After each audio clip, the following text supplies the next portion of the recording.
السلام عليكم ورحمة الله وبركاته. الحمد لله رب العالمين والصلاة والسلام على أشرف الأنبياء والمرسلين وعلى آله وصحبه أجمعين أما بعد. கண்ணியத்துக்குரிய பாட்டவகுப்பு மாணவர்களே, புனிதமான ரமலான் இஜ்திமா 2025 இரவு நிகழ்ச்சியில் தொடராக சொர்க்கம் நரகம் சம்பந்தமான செய்திகளை நாம் பார்த்து கொண்டு வருகிறோம்.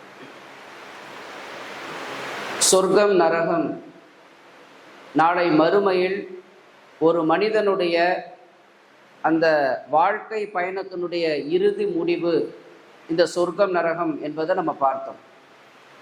இந்த சொர்க்கம் நரகம் என்பது யாரும் அதை பார்த்திருக்கவில்லை, ஆனால் அல்லாஹ் அனுமதித்த ஒரு சில நபர்கள் பார்த்தார்கள் என்ற ஒரு நிகழ்வையும் நாம் நேற்று பார்த்தோம். ஜிப்ரீல் அலைஹிஸ்ஸலாத்து வஸலாம் அவங்க பார்த்திருக்கிறாங்க, ரசூலுல்லாஹி ஸல்லல்லாஹு அலைஹி வஸல்லம் அவங்க பார்த்திருக்கிறாங்க, ஒரு சில காட்சிகள் அவங்களுக்கு காட்டப்பட்டிருக்கு என்கிற செய்திகளை நம்ம பார்த்தோம். அப்போ இந்த செய்திகள் எதை காட்டுதுன்னு சொன்னால், சொர்க்கம் நரகம் என்பது இனிமேல் அது படைக்கப்படும் என்ற கருத்து அல்ல, என்ற கருத்து சரியல்ல. அது ஏற்கனவே படைக்கப்பட்டிருக்கிறது. சொர்க்கமும் நரகமும் இந்த இரண்டையும் அல்லாஹ் ஏற்கனவே படைத்து விட்டான். படைக்கப்பட்டதை தான் ஜிப்ரீல் அலைஹிஸ்ஸலாத்து வஸலாம் அவர்கள் போய் பார்த்தார்கள், ரசூலுல்லாஹி ஸல்லல்லாஹு அலைஹி வஸல்லம் அவர்கள் பார்த்தார்கள் என்கின்ற அந்த தகவல் தெரிகிறது. ஏன் அப்படின்னு சொன்னா, ஒரு சில வழிகட்ட கூட்டங்கள் சொர்க்கம் நரகம் என்பது அது இனிமேல் ஒரு மனிதனுடைய கேள்வி கணக்குகள், அவனுடைய நன்மை தீமை இதையெல்லாம் அல்லாஹ் கேள்வி கணக்கின் மூலமாக விசாரணை செய்து இறுதி தீர்ப்பு செய்து அதற்கு பிறகு சொர்க்கம் நரகம்னு அல்லாஹ் அனுப்புவான். அப்போ ஒவ்வொருத்தருடைய கேள்வி கணக்குகளை வைத்து அவருடைய செயல்களை வைத்து தான் யார் சொர்க்கத்துக்கு போவா யார் நரகத்துக்கு போகுவான்னு நிர்ணயிக்கப்படும். இது குறிப்பாக இந்த கலா கதிரை மறுக்கக்கூடிய ஒரு கூட்டம் இருக்கிறாங்க, கதிரியாக்கள். இந்த கூட்டத்தவர்களுடைய கொள்கை அந்த மாதிரி. அவங்களுடைய கொள்கை என்ன அப்படின்னு சொன்னா, கலா கதிர் ஏற்றுக்கொள்ள மாட்டாங்க. கலா கதிரை மறுக்கக்கூடியவர்கள் எல்லாமே மனிதனுடைய செயல்களை வைத்துத்தான் அவனுடைய முடிவுகள் இருக்கும் அப்படின்னு அவங்க நம்பக்கூடியவங்க. சிலர்கள் கலாக்கதிரை நம்ம கலாக்கதிரை எப்படி ஏற்றுக்கொள்றோம் அப்படின்னு சொன்னா, அல்லாஹ் இந்த உலகத்துல என்ன நடக்கும் என்பதை எல்லாத்தையும் அல்லாஹ் எழுதி வைத்து விட்டான். எல்லாத்தையும் அல்லாஹு தஆலா கலாக்கதிரில் முடிவு செய்து விட்டான். அதற்கேற்றார் போல நம்முடைய வாழ்க்கையில உள்ள அந்த செயல்பாடுகள் இருக்கும். இதுல எது சரி எது தவறான விஷயங்கள் எது எது சரியான விஷயங்கள் எதுன்னு நாம எடுக்கிற அந்த முடிவுகளை பொறுத்து நாம நல்லவர்களாக கெட்டவர்களாக அல்லாஹ்விடத்திலே முடிவு செய்யப்படும். இப்ப நம்ம நல்ல விஷயங்களை செய்யணும்னு முடிவெடுத்து செய்யும் போது நல்லவர்களாக மாறுவோம். நம்ம கெட்ட விஷயங்களை செய்யணும்னு முடிவெடுத்து செய்யும் போது கெட்டவர்களாக மாறுவோம். ஆனால் நம்ம என்ன செய்வோம் என்பது அல்லாஹ்வுடைய இல்முல இருக்கும். நம்முடைய ஷேகுனா அவங்க தாலீம்ல சொல்லும் போது கூட இல்மை பற்றி பேசும்போது நமக்கு தான் மாதி, இறந்த காலம், நிகழ்காலம், வருங்காலம்லாம் அல்லாஹுக்கு அப்படி கிடையாதுன்னு சொன்னாங்க. எல்லாமே அல்லாஹுக்கு தெரியும், நாளைக்கு என்ன செய்வோன்னு தெரியும். அப்ப தெரியும்னு சொல்லும் பொழுது இதுவெல்லாம் ஏற்கனவே அல்லாஹ் முடிவு செய்து விட்டான், கலாக்கதர்.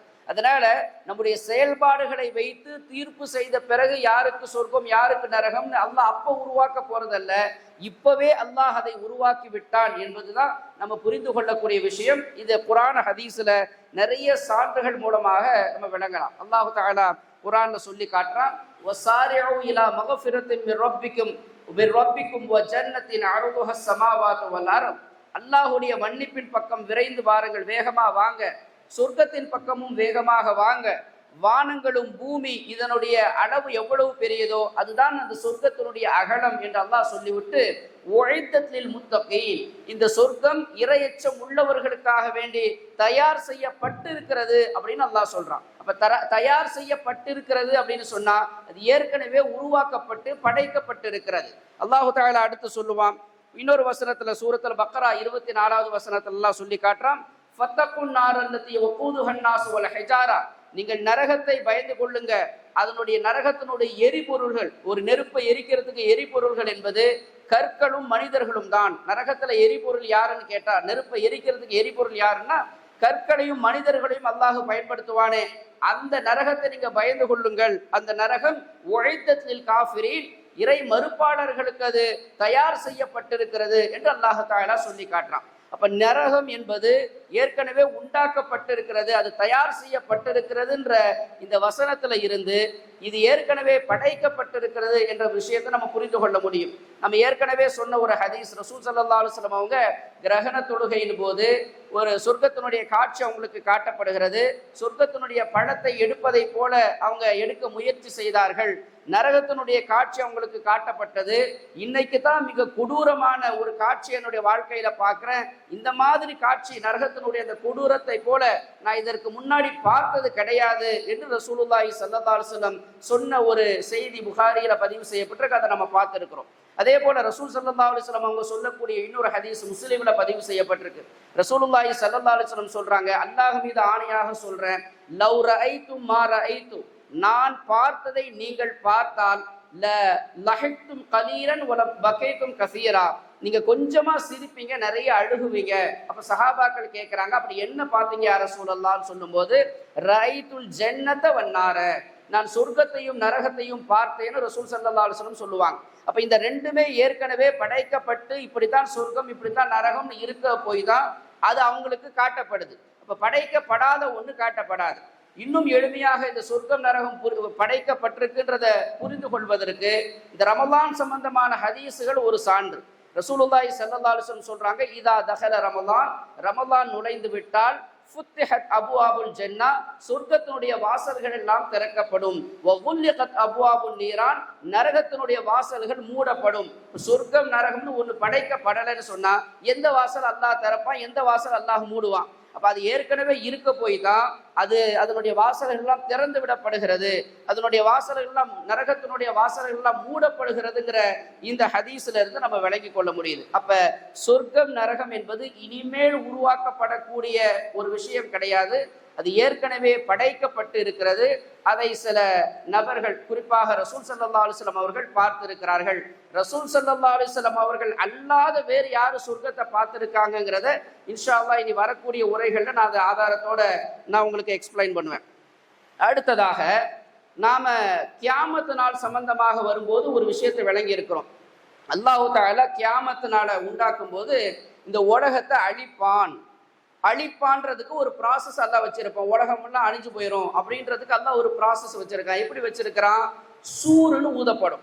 சூரை ஊதின உடனே, அதாவது சூருண்டா இந்த ஊதுறது, அந்த சூரை ஊதும் போது ஒரு சவுண்டு, ஒரு சப்தம் வரும். சூருங்கிறது அந்த ஒரு கருவியை வச்சு ஊதுறது, அந்த சப்தம் வரும். அதுல முதல் சூர் ஊதும் போது எல்லாம் அழிக்கப்படும். ரெண்டாவது ஒரு சூறு மலக்கு ஊதுவாங்க, இஸ்ராஃபில் ஊதுவாங்க. அது ஊதும் போது என்ன செஞ்சிருவாங்க? எல்லாரும் எந்திரிச்சிருவாங்க. இப்படி ஒரு நிகழ்வு நடக்கும். இதுதான் உலகம் அழிகிறது. அல்லாஹு தஆலா குர்ஆன்ல சொல்லி காட்டுறா, வனுஃபிஹ ஃபிஸ் சூரி ஃபஸஅஇக மன் ஃபிஸ் ஸமாவாதி வல் அர்தி வ மன் ஃபில் அர்தி, இந்த சூர் ஊதப்படும் பொழுது வானம் பூமியில உள்ள எல்லாரும் மயங்கி விடுவார்கள். இல்லா மன்ஷா அல்லாஹ், அல்லாஹ் யாரை நாடுகிறானோ அவர்களை தவிர. சும்ம நுஃபிஹ ஃபீஹி உஹரா, அதுல இன்னொரு சூரும் ஊதப்படும். ஃபைதாஹும் கியாமுன் யன்துரூன், எல்லாரும் எந்திரிச்சு பார்ப்பாங்க. அப்ப ரெண்டு சூறு ஊதப்படும். முதல் சூர்ல எல்லாரும் அழிஞ்சிருவாங்க, ரெண்டாவது சூர்ல மீண்டும் உயிர் பெற்றுவாங்க. இதுக்கு இடையில ஒரு பெரிய இது ஒரு ப்ராசஸ் இருக்கு, சுருக்கமாக நான் சொல்றேன். இப்ப இந்த நிகழ்வின் போது எல்லாம் அழிக்கப்படும் போது சொர்க்கமும் நரகமும் அப்ப அழிக்கப்பட்டு மீண்டும் புதிதாக உருவாக்கப்படுமா? இதுலயும் ரெண்டு வகையான கருத்து இருக்கு. சிலர்கள் ஒரு கருத்து என்ன, சொர்க்கம் நரகம் அழிக்கப்பட்டுரும், எல்லாம் அழிக்கப்படும் போது சொர்க்கம் நரகம் அழிக்கப்பட்டுரும் அப்படிங்கிற ஒரு கருத்து. இன்னொரு கருத்து இல்ல, சொர்க்கம் நரகம் அழிக்கப்படாது, வேற விஷயங்கள் தான் அழிக்கப்படும்ங்கிற கருத்து. இதுல ரெண்டாவது சொன்னோம்ல, சொர்க்கம் நரகம் அழிக்கப்படாது, அப்படியே இருக்கும்னு, இதுதான் குர்ஆன் ஹதீஸை விளங்கக்கூடிய அந்த விளக்கத்திலிருந்து நம்ம புரிகிறது. இமாம்களும் இந்த கருத்தை தான் வலியுறுத்துறாங்க. ஏன் அப்படின்னு சொன்னா, நான் ஓதுன இந்த வசனத்திலே அல்லாஹ் என்ன சொல்றான்னா, இந்த சூறு ஊதப்படும் போது எல்லாம் அழிந்து போய்விடும் சொல்லி ஒட்டுமொத்தமா உலகத்துல உள்ள எல்லாம் அழிஞ்சு போயிடும் இல்ல, குல்லுமன் அலைஹா ஃபான், எல்லாமே அழிந்து போய்விடும். வயபகா வஜ்ஹு ரப்பிக, அல்லாஹ் மட்டும் தான் இருப்பாங்கிற அந்த வசனத்துக்கு ஒட்டுமொத்தம் அல்லாஹுவை தவிர எல்லாமே அழிஞ்சு போயிருங்கிற அந்த கருத்து அல்ல. ஏன்னா இந்த சூறு ஊதப்படும் போது எல்லாம் அழிந்து போகுன்ற அந்த குர்ஆனுடைய வசனத்திலே அல்லாஹு தஆலா ஒரு இஸ்திஸ்னாவை, ஒரு குறிப்பிட்ட வர்க்கத்தை அப்படி எல்லாரும் அழிஞ்சு போயிட மாட்டாங்கன்றத பிரிச்சு அல்லாஹு தஆலா அந்த வசனத்திலே சொல்ற. அந்த வசனத்திலும் ஓதுற பாருங்க, வனுஃபிஹ ஃபிஸ் சூரி, சூர் ஊதப்படுகிற பொழுது ஃபஸஅஇக மன் ஃபிஸ் ஸமாவாதி வ மன் ஃபில் அர்தி, வானம் பூமியில உள்ளவர்கள் எல்லாம் மயங்கி விடுவார்கள். இல்லா மன்ஷா அல்லாஹ், அல்லாஹ் நாடியவர்களை தவிர அப்படின்னு அல்லாஹு தஆலா என்ன செய்யறான், எல்லாரும் அணிஞ்சிட மாட்டாங்க, சில பேரை தவிர அல்லாஹு தஆலா அங்க பிரிக்கிறான். இது ஜுமர்ல 68வது வசனம். சூரத் நமல்ல 87வது வசனத்துல அல்லாஹ் சொல்லி காட்டுறான், வ யௌம யுன்ஃபுகு ஃபிஸ்ஸூரி, சூர் ஊதப்படுகிற அந்த நாளில ஃபவஸிஅ மன் ஃபிஸ் ஸமாவாதி வன் ஃபில் அர்தி, வானம் பூமியில உள்ளவர்கள் எல்லாம் திடுக்கிட்டு விடுவார்கள், அழிந்து போய் விடுவார்கள். இல்லா மன்ஷா அல்லாஹ், அல்லாஹ் நாடியவர்களை தவிர அப்படின்னு சொல்லி இந்த சூறு ஊதப்படும் போது அப்ப யார் அழிக்கப்படுவா அப்படின்னு சொன்னா, பொதுவா இந்த உலகம் அழிகிற ப்ராசஸ் அல்லாஹ் எப்படி வைக்கிறான்னு சொன்னா, இவ்வளவு காலம் வாழ்ந்த உலகம், மக்கள் வந்துட்டு போயிருக்காங்க, எல்லாரும் வாழ்ந்தாங்க. இவங்களுக்கு மத்தியில ஒரு எண்ணம் என்னன்னு சொன்னா, இறைவன் ஒருத்தன் கிடையாது, இந்த உலகம் ஒண்ணு தானா இயங்குது, அல்லது இந்த உலகத்தை இயக்குற யாரோ மனிதர்கள் இருக்கிறாங்கன்னு சொல்லி எல்லாரும் நினைக்கக்கூடிய அந்த சமயத்துல, இந்த உலகம் சார்ந்த எல்லா விஷயத்தையும் இயக்குவதும் அதை காப்பதும் அதை அழிக்கக்கூடிய அதிகாரம் அல்லாஹ் ஒருவனுக்கு மட்டும்தான் இருக்குங்கிறத புரிய வைக்கிறதுக்காக அல்லாஹு தஆலா இந்த உலகத்தை அழிக்கிறான். இந்த சூறு ஊதப்படும் போது அழிக்கப்படக்கூடிய விஷயங்கள் எது தெரியுமா? இந்த வானமும் பூமியும், இந்த உலகம் சார்ந்த விஷயங்கள். வானம், பூமி, மழை, அந்த பூமியில இருக்கக்கூடிய மலைகள், நட்சத்திரங்கள், நாம எதை இந்த உலகம் சார்ந்த விஷயங்கள் நம்ம விளங்கி இருக்கிறோமோ அந்த விஷயங்கள், மனிதனோடு தொடர்புள்ள, அவனுடைய வாழ்வோடு தொடர்புள்ள அந்த விஷயங்கள் அழிக்கப்படுமே தவிர, நம்முடைய வாழ்வோடு தொடர்பில்லாத, இந்த உலகத்தோடு தொடர்பில்லாத சில விஷயங்களை அல்லாஹு தஆலா அழிப்பது கிடையாது அப்படிங்கிறத இன்னொரு வசனத்துல சூரத்துல் ஹாக்கால 13-18வது வசனத்துல அல்லாஹு தஆலா சொல்லி காட்டுறான். ஃபஇதா நுஃபிக ஃபிஸ்ஸூரி நஃபகத்தன் வாஹிதா, ஒரு முறை சூறு ஊதப்படுகிற பொழுது, வஹுமிலத்தில் அர்து வல் ஜிபாலு ஃபதுக்கதா தக்கத்தன் வாஹிதா, பூமியும் மலைகளும் ரெண்டையும் ஒன்னா சேர்ந்து அல்லாஹு தஆலா தூள் தூளாக ஆக்கி, அந்த நேரத்தில் தூள் தூளாக ஆக்கப்பட்டு, ஃபயௌமைதின் வக்அத்தில் வாக்கியா, அந்த நாள்ல தான் இந்த மறுமையினுடைய நிகழ்வு நடக்கும். ஒன் ஷக்கத்து ஸமாஉ ஃபஹிய யௌமைதின் வாஹியா, அந்த நாள்ல மலைகள் எல்லாம் தகர்க்கப்படும், பிளந்து போய்விடும், வானங்கள் எல்லாம் பிளந்து விடும், அந்த வானங்கள் எல்லாம் பலகீனமாக போய்விடும் அல்லாஹ் சொல்லிட்டு, அதாவது வானம், பூமி, மலைகள் அது சார்ந்த விஷயங்கள்னு அல்லாஹ் சொல்றான். ஒரு சில வசனங்கள்ல நட்சத்திரங்கள் இதுவங்கள் எல்லாம் அழிக்கப்படும் அப்படின்னு அல்லாஹ் சொல்லிட்டு, அதுக்கு அடுத்து அல்லாஹ் சொல்றான், வல் மலக்கு அலா அர்ஜாயிஹா, வானவர்கள், மலக்குமார்கள் அதனுடைய அந்த வானத்தினுடைய ஓர பகுதியில இருப்பார்கள். அந்த கியாமத் எல்லாம் அழிக்கப்படக்கூடிய அந்த நாள்ல அரிசை சுமக்கக்கூடிய 8 மலக்குமார்கள் இருப்பார்கள். அவங்க 8 பேர் அரிசை சுமந்துக்கிட்டு இருப்பாங்கன்னு. அரிசுங்கிறது அந்த வான பூமி, நம்முடைய வாழ்க்கையோடு தொடர்புடையதல்ல. வானம்ங்கிறது நம்ம பூமியில இல்ல, அது வேற இடத்துல இருந்தாலும் கூட பல இடங்கள்ல வானத்தை அல்லாஹு தஆலா நம்மோடு தொடர்பு படுத்தி சொல்றான். வைலசமாய் கைஃப ருஃபியாத், அப்துல் ரஹ்மான் உஸ்தாத் பேசும்போது கூட சொன்னாங்க, வானத்தை பார்க்கலையா, அது எப்படி உயர்த்தப்பட்டிருக்குன்னு சிந்திக்கலையான்னு. நம்முடைய விஷயங்களை சிந்திக்கும் போது வானத்தை எல்லாம் சேர்த்து சொல்றான். அப்ப வானத்தையும் நம்முடைய வாழ்க்கையில பூமியோடு வாழ்வியலோடு ஒரு விஷயமா வச்சிருக்கிறோம். அப்ப நம்மோடு தொடர்புள்ள விஷயங்களை அல்லாஹ் அழிக்கிறானே தவிர, நமக்கு மறைந்திருக்கக்கூடிய நம்மோடு தொடர்பில்லாத விஷயங்களை எல்லாம் இந்த அழிக்கக்கூடிய ப்ராசஸ்ல பாதுகாக்கிறான். அப்ப அதுல ஒண்ணுதான் அரிசு. அரிசி நம்ம போய் பார்க்கிறோமா, அரிசி எப்படி இருக்குன்னு பாருங்க, சிந்திங்க நல்லா சொல்றானா? இல்ல, அது நம்ம விட்டு மறைந்து இருக்கிறது. அப்ப நம்மளை விட்டு மறைஞ்சிருக்கக்கூடிய அந்த அரிசை 8 மலக்குமார்கள் சுமப்பார்கள். மலக்குமார்கள் ஓரத்துல இருப்பார்கள்னா, அப்ப மலக்குமார்கள் அங்க அழிக்கப்படலன்னு விளங்குது, அரிசும் அழிக்கப்படலன்னு விளங்குது. அதே போல நம்மை விட்டு மறைந்து இருக்கக்கூடிய சொர்க்கமும் நரகத்தையும் அழிக்கணுங்கிற அவசியமும் கிடையாது. நாம எதை பார்க்கிறோமோ, எதுவெல்லாம் பிரம்மாண்டமாக நினைக்கிறோமோ, மழையை பெருசா பார்க்கிறோம், பூமியை பெருசா பார்க்கிறோம், வானத்தை எதை பெருசா பார்க்கிறோமோ அவ்வளோத்தையும் அழிச்சிட்டு இதுக்கெல்லாம் அதிபதி நான் தான் அல்லாஹ் சொல்லக்கூடிய ஒரு ப்ராசஸ் அது. அப்ப நமக்கு நம்முடைய கண்ணுக்கு மறைந்து இருக்கக்கூடிய விஷயங்களை அல்லாஹு தஆலா அழிக்க வேண்டியங்கிற அவசியம் கிடையாது. அதனால வானத்தையும் பூமியும் அல்லாஹ் அழிக்கிற அந்த ப்ராசஸ்ல சொர்க்கத்தையும் நரகத்தையும் அல்லாஹு தஆலா அழிக்க மாட்டான். இன்னும் சொல்ல போனா ஹதீசுகள் எப்படி வருதுன்னா, மனிதர்களை அழிக்கிறான்னு வருதுல, மனிதர்கள்ல கூட முழுமையை எல்லாரும் அழிக்கிறான்னு வரல. மனிதர்கள் அழிக்கும் போது முழுசா மனிதன் அழிக்கப்படலை. ரசூல் ஸல்லல்லாஹு அலைஹி வஸல்லம் சொல்லி காட்டும் போது என்ன சொல்றாங்க, ஒரு மனிதன் அந்த கியாமத்துல அல்லாஹ் அழிக்கிறான். அதே போல நமக்கு முன்னாடி பிறந்தவங்க எல்லாம் கபர்ல அடங்கி அவங்க மக்கி போவாங்க. அப்படி மக்கி போகும்போது ரசூல் ஸல்லல்லாஹு அலைஹி வஸல்லம் சொல்றாங்க, லைஸ மினல் இன்சானி ஷையுன் இல்லா யபுலா, ஒரு மனிதன் கிட்ட இருந்து எல்லாமே அழிஞ்சு போறதில்லை, எல்லாமே மக்கி போறதில்லை. இல்லா அலுமன் வாஹிதா, ஒரே ஒரு எலும்பு மட்டும் அந்த கபருல ஒரு மண்ணுல புதைக்கிறீங்க மனிதனை, அவன் அழிஞ்சு போறான்னு வைங்க, அழிந்து போனாலும் அவன்ல ஒரு சின்ன எலும்பு இருக்கும். எல்லா மனிதனையும் அல்லாஹ் அடித்தாலும் கூட அவன்ல ஒரு சின்ன ஒரு எலும்பு இருக்கும். அது அஜபு தனபுன்னு சொல்லுவாங்க. அந்த எலும்பின் மூலமாகத்தான் மின்ஹு யுரக்கபுல் ஹல்கு யௌமல் கியாமா, மறுமையில் அல்லாஹ் மீண்டும் அந்த படைப்புகளை உண்டாக்குறானே, அது எப்படி அல்லாஹ் உண்டாக்குறான்னா, அந்த சின்ன ஒரு எலும்பு, சின்ன ஒரு அணுமாதிரியான ஒரு பகுதி அல்லாஹ் தஆலா மிச்சம் வச்சிருப்பான். அதுல இருந்து தான் அந்த படைப்புகளை மறுமையில உருவாக்குவான்னு அல்லாஹ் சொல்றான். அப்ப மனிதர்கள் அழைக்கப்பட்டாலும் 100% மனிதர்கள் எல்லாருமே அழைக்கப்படுவாங்களான்னு கிடையாது. மனிதர்களுடைய ஒரு சின்ன பகுதியாக இருக்கக்கூடிய ஒரு சின்ன அணுமாதிரியான ஒரு எலும்பு அது மீதம் இருக்கிறதுன்னு இந்த ஹதீஸ்ல வழங்குது. அப்ப மனிதன்ல கூட சில பகுதிகளை அல்லாஹ் தஆலா அழிக்காம வச்சிருக்கிறான்றதுல என்ன வழங்குதுன்னா, எல்லாமே அழிஞ்சு போயிருங்கிறதுக்கு அர்த்தம் எல்லாமே அழிஞ்சு போயிரும்ன்றது கட்டம் கிடையாது. அல்லாஹ் அழிக்கணும்னு நினைக்கிறது அழிக்கிறான், அழிக்கப்படாமல் இருக்கிறதும் உலகத்துல இருக்கு அப்படிங்கிறது விளங்குது. ஏன் இந்த சின்ன எலும்பு மட்டும் அல்லாஹ் அழிக்கலன்னு கேட்டா, ஒட்டுமொத்த மனிதனையும் அழிச்சுட்டான்னு வைங்க, அடுத்து வருஷம் 2.0 மாறிடும். நான் முகமது அலின்னு இருக்கேன்னு வைங்களேன், நான் நல்லது செஞ்சிருப்பேன், தப்பு செஞ்சிருப்பேன், தண்டனை கொடுக்கறதா இருந்தா எனக்கு தான் தண்டனை கொடுக்கணும்.